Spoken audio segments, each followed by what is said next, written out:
Hello and welcome, folks, to another exciting edition of Michigan Panthers podcast. Couple for the people right there, and you best watch out because you're in the jungle now, baby. I am your host, FBI Tugboat. Let's get on into it. Week 7 review, Week 8 preview. Week 7, a 1-point win. The only point that matters here, the comeback victory against the Arlington Renegades in Choctaw Stadium. Yes, the Panthers took a stroll on down to Texas, as did I, right? I had to work this weekend. I got to go to San Antonio, Texas, and I actually got to watch the DC San Antonio Brahmas game live. Very, very exciting. Went over there with Josh from the UFM folks with the San Antonio Brahmas bullpen. That is the only game I got to watch because Friday I was free, Saturday and Sunday working all freaking day. So I did get to watch part of this game, just not a whole lot. Watching every UFL game on the weekends when you work a whole lot on the weekends. Were it so easy. Is what it is. Let's hop on into it. Let's see. Yeah, this was an electrifying comeback win right here, as you can see. Arlington, we held them to a lot of field goals towards the middle of this game, second and third period. Of course, they, so that's 1, 2, 3, 4. They didn't score a touchdown in the first half. They didn't score a touchdown in the first 3 periods. Only scored touchdown here, touchdown there. Tyler Vaughns and Sal Cannella.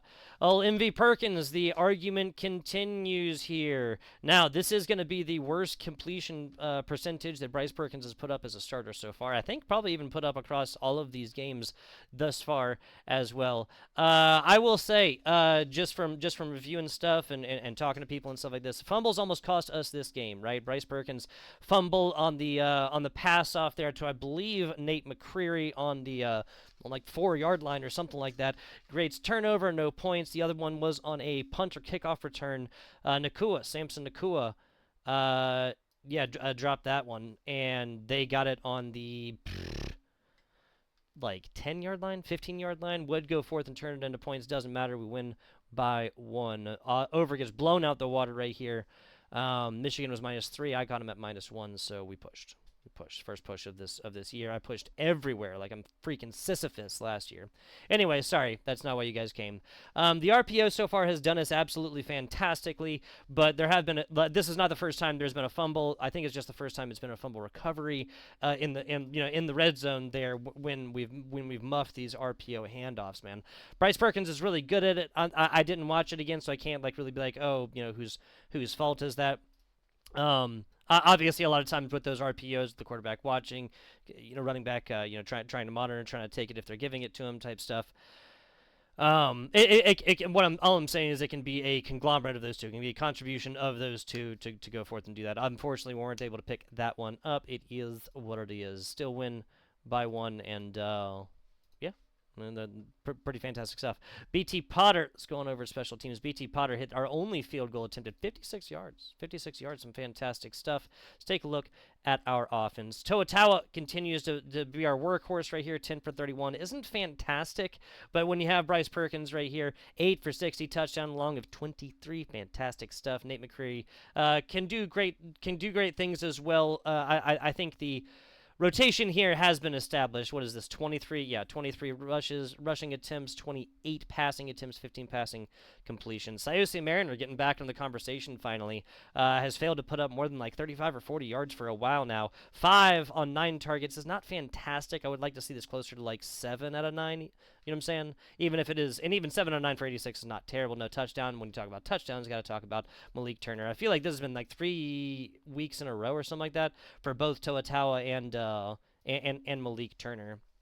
7 for 4 again. I would like to see that. I would like to see our 2 starting, our 2 star wide receivers have a little bit better than barely below 50% or barely above 50% for both of these, right? 5 and 10 would be dead even.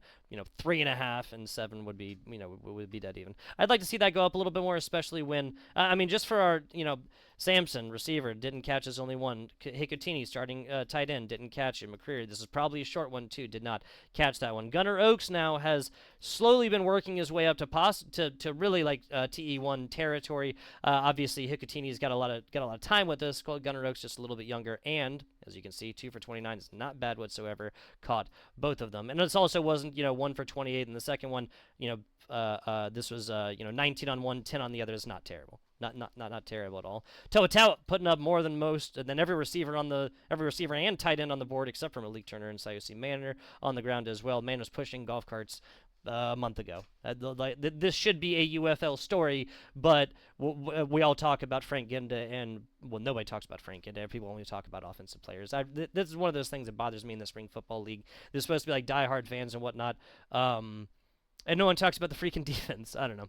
Oh well. Taking a look at the other side before we talk about defense here, Luis Perez puts up 300 on us, 300 with a pretty good completion ratio, obviously better than ours. 2 tutties grants him a much better rating as well. Holton Allers mostly just came in there towards the middle. Rushed for a single one. There's more like change of pace. Luis Perez may have lost a helmet at some point. Day Hunter shut down. 18 attempts, only 1.9. Longest was 10 yards. Get on out of here. Davion Smith has come in. 2 attempts, -4. Tyler Vaughn's on that tricky play, -5 on their single attempt. Luis Perez only scampers ahead for 2. Take a look at the other side. Sal Canilla can't really be surprised when this player, really turns up. That's a connection we've seen so far. Tyler Vaughn's 9 for 10. Our passing defense did not exactly get this one done. Now, this was a... that's the other thing. Long of like 30. See, Sal Canella, so 6 for 7, one of these being for 40. Okay, you take that away, 5 for 6, great completion ratio, but that's like only 52 yards, looks much worse, but you can't say that for Tyler Vaughn's. Tyler Vaughn's had our number.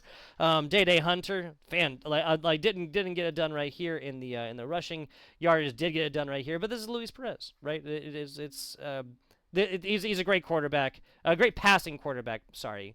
Possibly, when he's on, possibly the best. And I think I can say that because Teamo, we've never seen him play an entire game great, right? Every single game, I feel like he overthrows balls by at least 3 or 4 balls, and the picks have obviously been an issue. And I don't even mean like deep balls either, dude. Sometimes just right up close and personal, I feel like he worries about that interception a little bit too much. What are we at? 7 minutes? Okay, cool. Let's go ahead and talk about the defense because this is where this game was decided. Let's take this little TFL number. Take it. Oh my goodness, Kenny Willekes. Oh my goodness, Kedrick Whitehead, TJ Carter. What is going on? 1, 2, 3, 4. Bam! Damn! 10 tackles for losses. Of those, 3 were sacks. No, it's 1.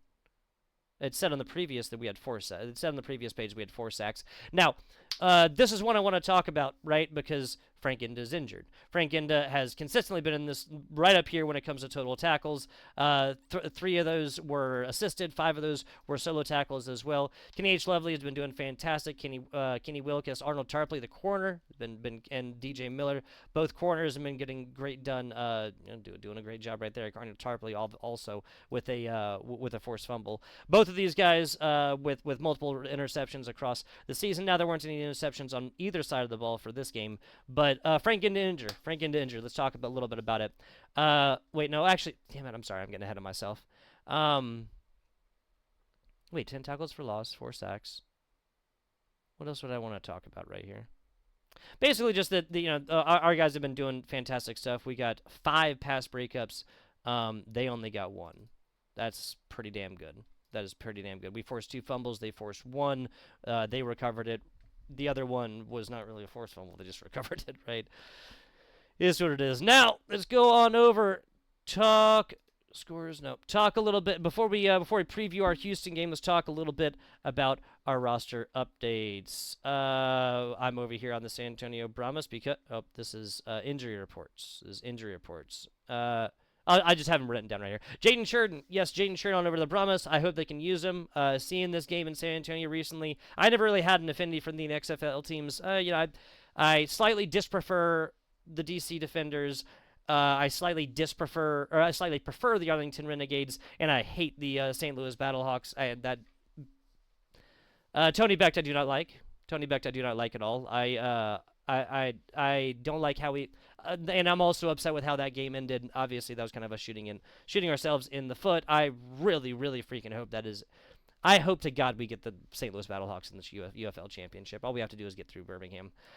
I've been saying that for 3 years now. Anyway, Jaden Sheridan on over to the San Antonio Brahmas, which kind of makes sense. Honestly, our running back room is just a little bit too large with Toa, Nate McCreary, and Perkins rushing, right? If Perkins wasn't rushing, if Perkins was more of the living statue that just stands up there and throws the ball, like your Jordan Teamu is kind of your, definitely your Luis Perez's, then it'd be a different story, but it's not.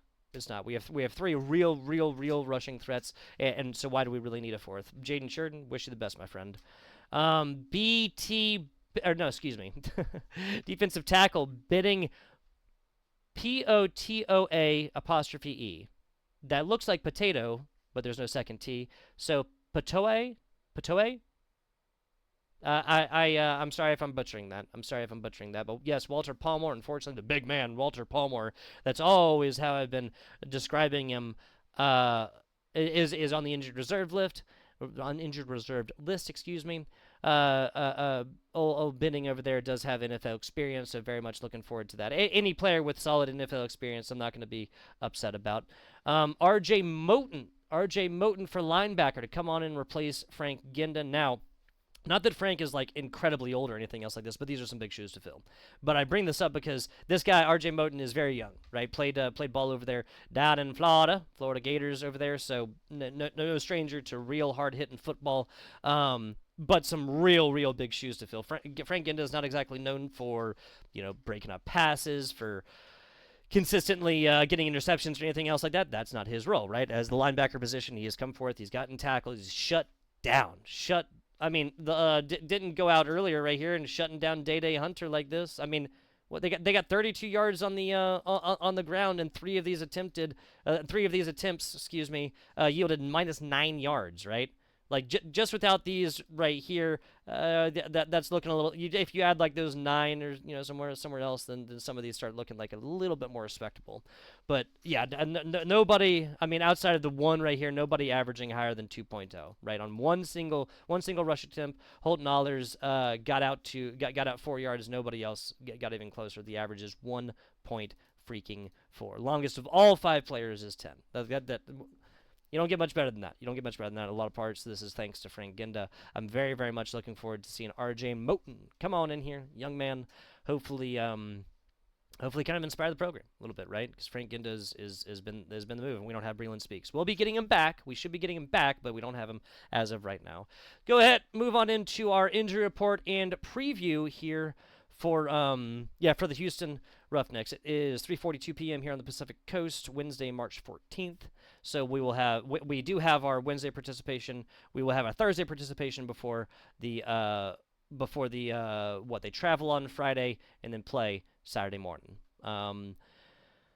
Taking a look, Garrett Marino not participating at all on Tuesday, and they did not participate on Thursday. Only really have one more on this opportunity. That's a little concerning. Adonis Alexander, multiple interceptions on the year, pick 6 and everything. Limit on Tuesday, kind of full though, looking great. This really bothers me. This very much bothers me. This is right ankle, so I really hope this doesn't affect his ability to run. I want to see a full, good to go, everything right here, and then I want to see him on the sidelines, not favoring that or anything else like that before we go on and before I feel great about this team again, right? Because a lot of this has come through Bryce Perkins, Donovan Mouton, excuse me. Outside linebacker right here. Lower back didn't participate yesterday, but lower back is a lot of times I feel like something that can be monitored. This is not something that's just going to break you in half and stuff like this. Lower left shoulder there for Frank Ginda. He is out. This should not be introduced here. Now look at the Houston Roughnecks. A little bit of a different story. Damon Arnett, full participation. Jorquarius Spivey, excuse me. If I'm getting that wrong. Tight end right there, but obviously not the starting tight end, full participation. And Isaiah Battle, this dehydration shouldn't even, I'm not going to say shouldn't be on here, but this is very easily solved, especially with multiple days' notice. Should be good to go right there. Corn Elder not participating is looking great for us. Deshaun Bauer has taken some snaps, but I don't believe as a starter. It looks like the corners are going to be pretty darn banged up, which looks great for us in the passing game and whatnot. So our rush defense has been absolutely lights out. Of course, that's a Quandre White over here and Jalen McClendon running the ball or throwing the ball, and also will rush on RPOs if they really ever do that. And CJ Johnson just doesn't opt for that very frequently. Let's just put it like that. But I really need to see that we can recreate what we have without Ginda and Speaks. Now, the O-line for Arlington and Houston, like the O-line for Arlington is probably a little bit better, but they are comparable, right? But we're not going to have Ginda. We haven't had Speaks in weeks. Speaks in weeks. So I really want to see how, this is so much gonna depend on three people. Well, three things. Bryce Perkins' right ankle. Binning Potoa. Potoa. That's how I'm going to say it right here. Potoa'. Potoa, and his ability to get to his left side, right, to get to the quarterback, and RJ Moten replacing Frank Ginda. Really, RJ Moten's left hand. Really, that's what it is. His ability to be able to block down passes, because I don't think that Julian McClendon or Zaquandre Wright are going to be able to run it against us like that. Those are the three things that's really, really, really, I feel like, going to determine this game like a whole lot. But honestly, Houston has not been the same easy dub that they had been in the past. Us and Birmingham have just mostly dog walked over this team, but we are also better than we have been in a long time. Not just with the new receiving core. You know, Sayose Mariner more taking the wide receiver 2 or even 3 role last year, but Malik Turner stepping up, as well as Jaylon Moore and our tight ends, and obviously with the rushing game introduced by Bryce Perkins, we are a better team than we have been in previous years. So I feel really damn good. I feel really damn good about this game. I feel really, really damn good about the dub. The line, in case you're interested, -5.5 right now, which is obviously a touchdown. That is a little bit of a different story because we do not go for more extra points than we ever need to. I'll talk about that in like betting episode, which I am going to be recording this week. Now, want to go ahead and give a shout out to the folks over here, United Football Media. Oh, bang! There's the logo. United Football Media Group over here. Yes. There's the Michigan Panthers podcast over there on the bottom left. You can check out Tell Me About It over there with Arik and Tay, the Defending Football show as well, of course. We got the San Antonio Brahmas bullpen. Yes, I was on an episode recently giving out a few picks and hitting them as well, by the way. On that show, Josh over there also covering Caballeros content, I believe, if you are a San Antonio local and you like football. The Roughnecks Rundown, Ace over there, our fearless leader Ace, as well as the Captain's Log, Oh Captain My Captain, with Webb over there, with Brandon over there, making that one, and we'll get an updated thing over there as well. Of course, is a little bit of a shorter show, which I know a lot of y'all like. The Defending Football show is the shorter one. The Defenders show is Tay and Arik, specifically for the team of DC. Appreciate you guys watching. I'm trying to get some of those viewership numbers up. The numbers, basically. What do they mean? What do they mean? I will be doing the picks episode later, and I'll be doing my own podcast, Tugboat Time. Check it out if you like to. Like, subscribe, all that fun stuff if you so choose, and I will catch you on the flip side.